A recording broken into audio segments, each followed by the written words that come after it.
No nii, tere kõigile. Rõõm teid jälle näha. Täna on meil reede ja järjekordne live. Ja tänase laivi teema, kuidas säästa aega ja tähelepanu sotsiaalmeedialt. Ja mina veel natuke ootan enda külalist, kes on täna Madis Mark. Madis oli lahkelt nõus minuga sel teemal rääkida ja mina sain aru, et temal on mõningaid nippe, mida tema hea meelega jagab meiega täna. Ja kes te siin olete, võite lahkelt kirjutada ja kommenteerida, et kuidas teil, kas te palju surfate sotsiaalmeedias ja kas teil õnnestub kuidagi kätt pulsil hoida või te täiesti unustate ennast sinna ja paraku mõningad ülesanded jäävad seetõttu tegemata. Et ma nii kaua ootan siin külalist ja räägin siis enda kohta, kellega me oleme juba tuttavad, siis tere tulemast. Ja mina olen Valeria ja mulle külaline kirjutab, et ta kohe-kohe tuleb, ootame siis teda praegu veel natuke, aga siis ma nii palju räägin enda kohta ja te võite kirjutada, panna kas või plusse või kommentaare, et kuidas teil sotsiaalmeediaga lood on, kas te palju olete seal või teil on kõik nii-öelda kontrolli all, et olge lahke ja kommenteerige palun. Nii, ja mina räägin siis natuke enda kohta, et mina olen Valeria, tegelen siis praegu life coaching uga. Enne seda olin 17 aastat avalikus sektoris ja praegu otsustasin, et mina tahan teha karjääripööre ja otsustasin, et tahan lahkuda oma palgatöölt ja 3 kuud ei ole enam seal.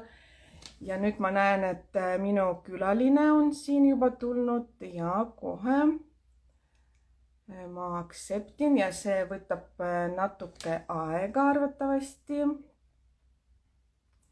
Nii, Madis, kui sa oota natuke, siis Instagram natuke mõtleb, et ma loodan, et kõik õnnestub.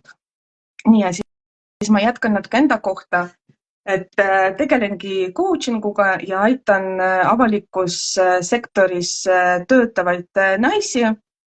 Aitan neid, kes tunnevad enda elus sellist väsitavat seisakut, kes võib-olla ei tea, kuidas sellest välja astuda, kes ei julge, et mina pakun siis neile toetust. Ja mina näen, et Madis on siin täitsa olemas, ma loodan, et talle õnnestub meiega liituda ja me võime siis seda teemat jätkata, aga hetkel ma paraku ei näe, et tema siin oleks. Nii, aga ootame veel natuke. Ja kes te siin olete, te võite siis anda märku, kirjutades kas või kommentaarides. Nii, mul on siin millegipärast teade, et Madis ei saa meiega liituda. Kohe proovime. Nii, Madis, ma saadan sulle uuesti selle kutse, et vaatame, kuidas läheb. Et mõnikord millegipärast jah, Instagram kuidagi väga imelikult käitub. No nii, tere Madis! Olen siin, tere! Nii hea meel sind näha. Ja, ma ei olegi varem Instagrami laivis osalenud võib-olla sellepärast. Aha, no selge. Väga hea, et kõik lahenes. Mina siin juba püüdsin aega täita ja rääkisin enda kohta. Nii et kui sa oled valmis, siis sa võid alustada ja siis räägi meie jälgijatele, kes siis sina oled, millega sina tegeled ja siis sukeldume meie tänase päeva teemasse. Tere kõigile! Mina olen siis Madis ja ma olen suurema osa elust tegelenud IT-valdkonnas. peamiselt veebilehtede loomise ja haldamisega, hiljem ka digiturundusega, Facebooki reklaamid. Aga hetkel ma olen tasapisi rohkem suundunud coaching usse, et ma aitan ettevõtjatel produktiivsemad olla, et näiteks vältida läbipõlemist ja säästa aega ja tähelepanu erinevatelt ebaolulistelt tegevustelt ja et nad saaksid keskenduda sellele, mis on neil tõeliselt oluline. Ja ma jõudsin selleni nii, ja see seotud ka tänase teemaga, et mina ise lapsest peale kannatasin hästi tugeva digisõltuvuse käes, kuna mul oli lapsena juhtus trauma, ma jäin 9-aastaselt ratastooli ja siis see viis depressioonini ja samas ka põgenemiseni, et minul algas see arvutimängu sõltuvusega. Ja kulus kõigepealt hästi kaua aega, et sellest välja tulla depressioonist. Et siis, kui ma hakkasin täiskasvanuks saama, et siis ma leidsin uuesti selle elurõõmu üles ja hakkasin avastama oma andeid, mis on päriselt, mida ma tahan teha, millised on mu unistused ja milline on minu missioon. Ma tundsin, et ma saan hästi palju teisi aidata, väärtust luua, aga minu üheks suurimaks takistuseks olid need kujunenud harjumused ja hästi suur digisõltuvus, ehk siis ma ei suutnud ennast väga juhtida, ma ei suutnud keskenduda ühele asjale. Ja see võttis hästi kaua aega, et sellest välja tulla. Et kokku ma ütleks, et digisõltuvus kestis vähemalt 15 aastat mul. Et oli päris tõsine, et ma mõistan seda teemat väga hästi. Ja sellepärast ma tahangi sellel teemal väärtust luua. Ja et mu esmane mõte oli see, et ma saaks kõige rohkem aidata nagu sarnaseid, kes ma ise olin kunagi ja võib-olla eelkõige noori mehi. Aga siis ma mõtlesin, et kui ma pakun coachingut sarnastele inimestele, et siis neil ei ole eriti palju finantse coachingu eest tasumiseks ja siis ma valisin esimeseks sihtgrupiks ettevõtjad, kuna ma ise olen ka hästi huvitatud ettevõtlusest ja tegelen sellega, et siis ma leidsin selle väljundi, et neid aidata. Ja sellepärast ma ka siin olen. Väga meeldiv, aitäh sulle, et sa jagasid ja ma usun, et meil tuleb sinuga väga kasulik vestlus ja kõik, kes meid praegu kuulavad ja pärast järele kuulavad, siis saavad väga palju teadmisi ja nippe, et mis siis selle sõltuvusega nii-öelda ette võtta. Kas sa tahad alustada sel teemal?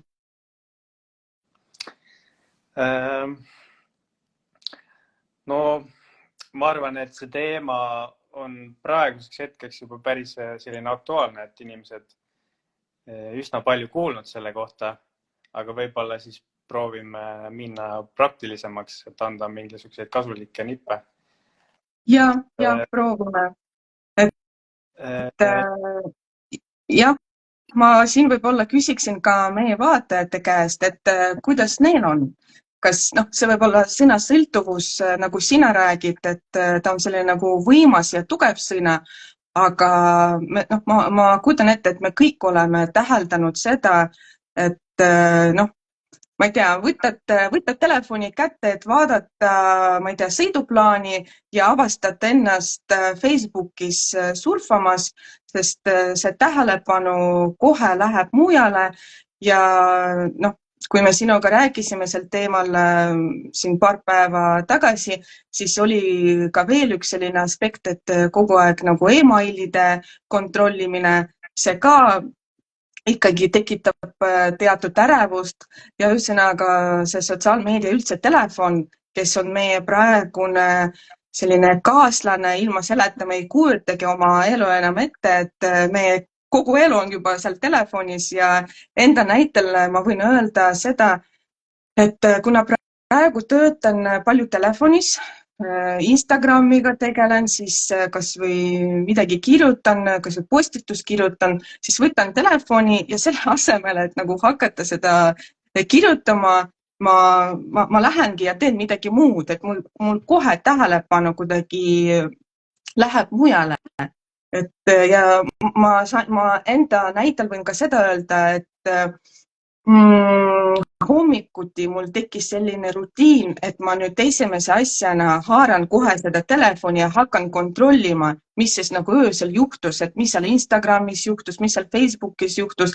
Ja see on selline minu jaoks väga ebameeldiv harjumus, mis ma viimasel ajal olen nagu endale omaks võtnud ja tahaksin ka sellest tegelikult lahti saada ja me võime tõesti sinuga minna juba sellise nagu praktika juurde ja jagame, sina jagad ja mina võin ka enda näitel mingisugused nippe jagada, et kus siis võib alustada, et kui sa tõesti oled täheldanud, et see sotsiaalmeedia või olgu siis see telefon või emailide kontrollimine või ma ei tea, mis iganes, et kui sa tunned juba, et sa ei kontrolli enam seda olukorda, vaid olukord juba kontrollib sind, et mis siis teha selles olukorras?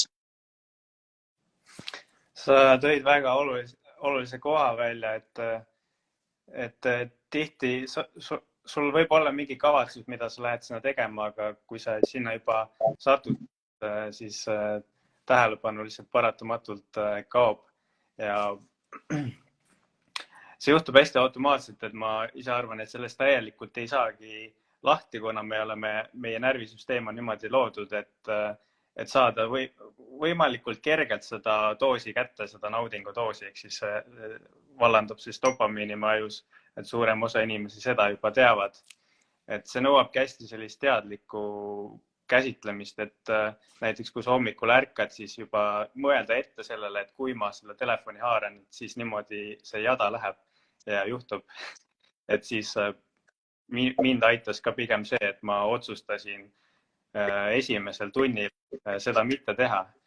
Et pigem valida ärgates iseendaga olla ja tuletada meelde, mis on minu jaoks oluline, liigutada ja mõnikord isegi koristamine ja sellised tegevused nagu kuidagi toovad mind enda kehasse ja siis mul on kergem ka jätkata nende oluliste tegevustega.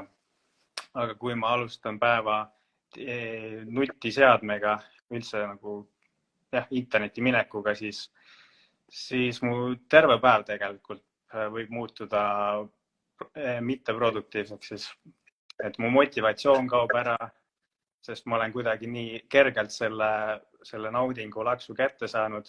Ehk siis kui justkui aju arvab, et ei ole mõtet pingutada rohkem. Et siis tihti nagu tekib selline meeleolu langus ka pärast sellist tegevust ja selgus kaob ära. Et ma võin unustada ära, mis on päriselt oluline. Ja siis ma lükkangi neid olulisi asju edasi ja ma teen seda, mis on kerge ja siis niimoodi see jada läheb. Et ma soovitan alati alustada niimoodi, et vähemalt tund aega hoiduda sellest. Et pärast ärkamist ja ka enne magama minekut, ma arvan, et on nagu kõige tähtsamad ajad, mil seda teha. Ja olen täitsa päri sinuga, et tahtsin siin ka lisada seda, et olen ka seda enda näitel märganud, et kui enne magama minekut millegi pärast pead sa seda telefoni vaatama, siis reaalselt sinna läheb nii palju aega, sest jällegi siin on selline natuke naiste teema, et kui lapsed juba magavad, siis nagu algab aeg iseendale tegelikult. Ja see aeg iseendale võib tähendada ka seda, et sa võtad telefon kätte ja hakkad seal midagi nagu otsima, hakkad midagi vaatama ilma mingisuguse eesmärgita. Tegelikult sa lihtsalt seal surfad, sul ei ole midagi konkreetset otsida ja sa leiad ennast, siis on juba, ma ei tea, kell 1 näiteks või kell 2 juba öösel ja sa oled juba pahane enda peale, et miks ma pidin seda tegema tegelikult. Ja kõige kurvem on see, et sa paned selle telefoni ära ja sa ei saa enam magama jääda, kuigi sa oled võib-olla isegi väsinud ja sa saad aru, et sa tegelikult peaksid magama jääda, aga sa sa ei suuda seda teha. Et see on selline esmane nõuanne, mis sa juba ütlesid, et proovige seda niimoodi nagu teadlikult mõelda selle peale, et see on selline rutiin, mis võtab aega kindlasti, see võib-olla ei õnnestu kohe esimesest päevast teha, et nüüd ma ei võta enam hommikuti telefon kätte ja õhtuti ma ka enam 2 tundi enne magama minekut ei võta. Aga alustage kas või sellest väiksest sammust. Ja ma kujutan ette, et sellest on ikkagi ka väga palju kasu. Et need, kes te meid kuulete, et palun jagage, et kirjutage kas või kommentaarides, palun, mis on teie nipid, mis on teie sellised, mis teid aitab sellest sotsiaalmeediast eemale hoida, et palun jagage meiega, me oleksime väga tänulikud teile. Nii, Madis, aga jätkame siis teemat. Võib-olla lisaks juurde, et kuidas see harjumus lihtsamaks muuta, et väga palju saab harjumusi muuta oma keskkonna kujundamisega siis, et kui juba õhtuti minna magama niimoodi, et see telefon ei ole sul kuskil padja kõrval, et seda ei oleks liiga kerge haarata, et sellest võiks juba alustada, et pigem panna ta kuskile kaugemale või siis mingisse sahtlisse, see kehtib ka töö ajal, et kui ta ei ole silme ees, siis on parim võimalus vähendada seda pidevat selle telefoni näppimist. Ja ma olen näinud, et paljud kasutavad ka mingisugust äratuskella, mis ei ole telefonis, sest tihti see on just esmane käivitus, et see äratab neid ja siis nad vaatavad juba edasi oma sõnumeid ja niimoodi. Siis teine hästi oluline asi, ka väga lihtne muutus, kõik teavitused välja lülitada, mis ei ole esmatähtsad. Et minul isiklikult on need kõik väljas, ainult SMS-id ja kõned on siis nagu lubatud. Ja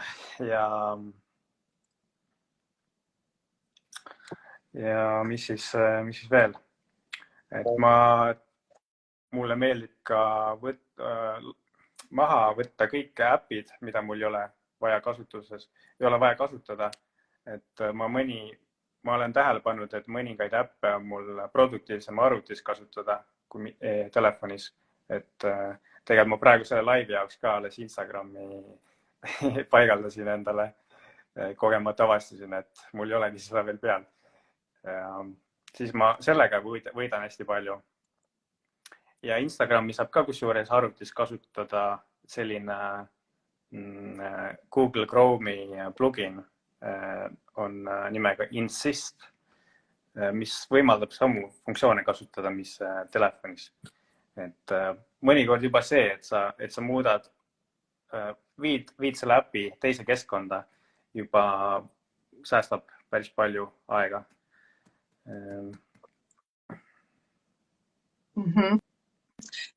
Ja natuke oleneb, et kas sa kasutad telefoni või arvutit, et natuke need strateegiad muutuvad.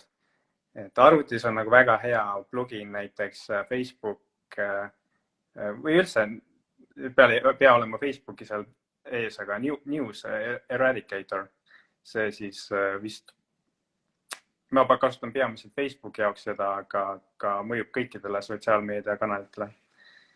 Et siis ta teeb selle, et kui sa lähed Facebooki, siis ta selle asemel, et näidata sulle seda uudiste voogu, ta teeb selle kõik valgeks, puhtaks ja näitab sulle mingid positiivsed paari inspireerivat tsitaati või midagi.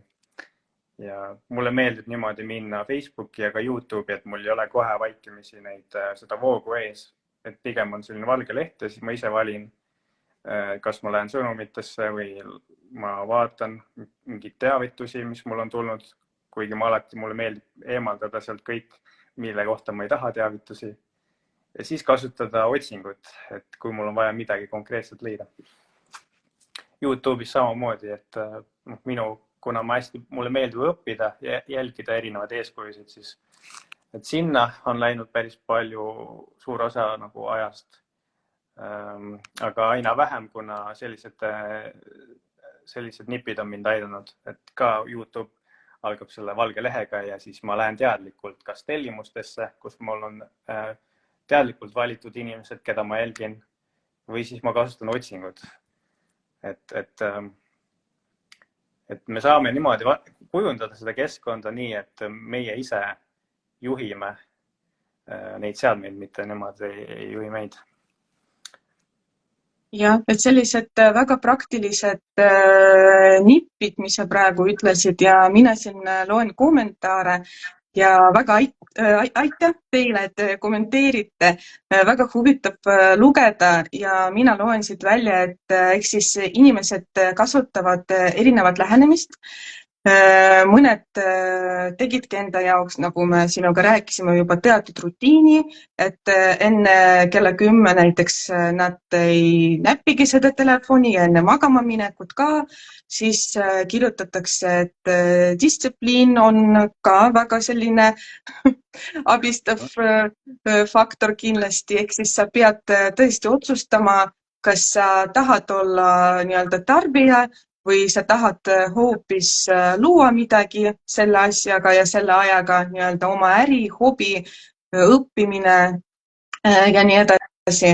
Et aitäh teile, et kommenteerite. Ja mõned jah, siin kommenteerivad seda niiviisi, et näiteks valivad konkreetsed suhtlemiskanaleid ja suhtlevad ainult nende kanalite kaudu. Kusjuures mina ka seda teengi niiviisi, et need suhtluskanaleid on ikkagi väga palju ja mina olen enda jaoks otsustanud, et mina kasutan ainult maksimaalselt 2 ja nende kaudugi ainult suhtlen ja isegi kõik need teavitused, mis paratamatult need kanalid tahavad sulle nii-öelda edastada, et näe, sul mingi sõnum või midagi, ma olen lihtsalt välja lülitanud ja vaatan sinna ainult siis, kui seda vaja on. Ja kui räägime tööst, siis kui mina olengi, ma olen otsustanud näiteks, et mina pean tööd tegema, siis mina lähen ja panen selle telefoni võimalikult kaugemale, ma panen ta hääletu režiimi peale, et midagi nagu ei segaks mind ja ei viiks seda minu tähelepanu eemale. Ja kusjuures on väga paljud need tööalased chatid ka. Ehk siis inimesed peaksid need ka ikkagi vaigistama, kui nad teevad tööd, et keegi hakkaks, et nad ei pööraks nagu tähelepanu sellele, et näed, ülemus midagi kirjutas, võib-olla ma pean kiiresti nagu sellele reageerima. Või siis mitte ülemus, võib-olla keegi teine kirjutas sulle, et ma ei tea, sõbranna kirjutab sulle, et lähme kuhugi õhtul. Et siis jah, sellised nagu sa ise õigesti väga ütlesid, et selline keskkonna loomine, selline teadlikult ja see tõesti väga aitab. Ja see distsipliin, ma täitsa olen nõus sellega, see distsipliin ja enese jälgimine, jah, see on selline edasiviiv jõud. Tahad sa midagi veel öelda sel teemal? Üks selline nipp veel või piir, mida endale panna paika, et kuna me ikka vahepeal ju vajame või tahame kasutada neid, et pigem otsustada siis päeva teises pooles teha seda, kui need olulisemad asjad on tehtud, et päeva esimeses pooles me saaksime keskenduda sellele, mis vajab loovust ja sellist palju mõttetegevust. Et me saaksime kõigepealt selle tunde kätte, et me oleme midagi saavutanud, et me tunneme uhkust ja tunneme enesekindlalt ennast, et me oleme edasi liikunud oma eesmärkide poole. Et siis on palju mõnusam, palju süümevabam teha neid muid tegevusi, mis on ka okei aeg-ajalt, nii kuidas me ise soovime. Et ei ole seda süütunnet ja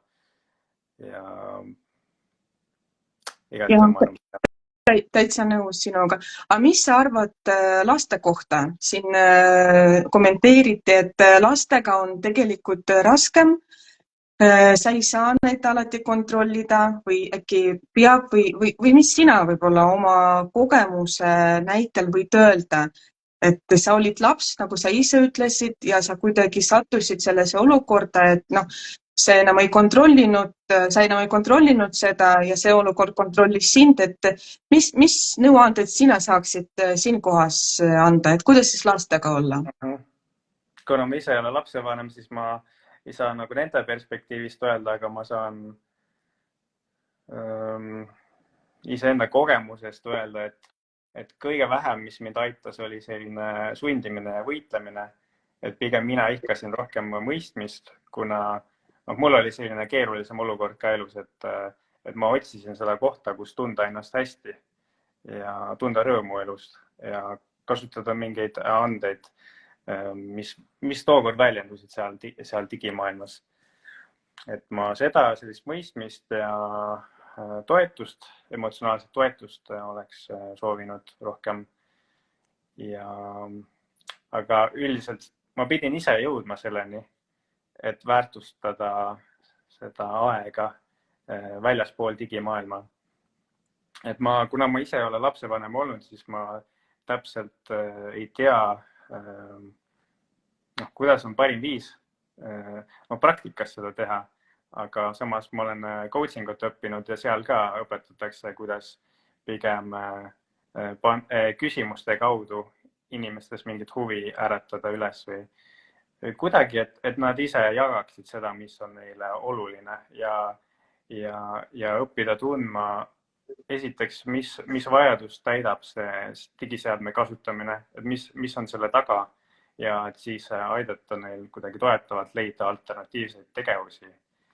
Ja ma arvan, et hästi palju loeb ka see enda eeskuju, et kui lapsevanemad kõigepealt ise saavad need harjumused paika, siis laps ikka järgib rohkem seda, mida nad näevad, mitte mida nad kuulevad siis. Et ma arvan, et see on nagu selline põhiline, aga teised lapsevanemad võivad ka siin muidugi kommenteerida, mis nende puhul aitab. Ja, meil on siin veel paar minutit aega, et siis te võite tõesti kirjutage palun julgelt, et siin kommenteerite selles mõttes, et kuidas siis lastega olla.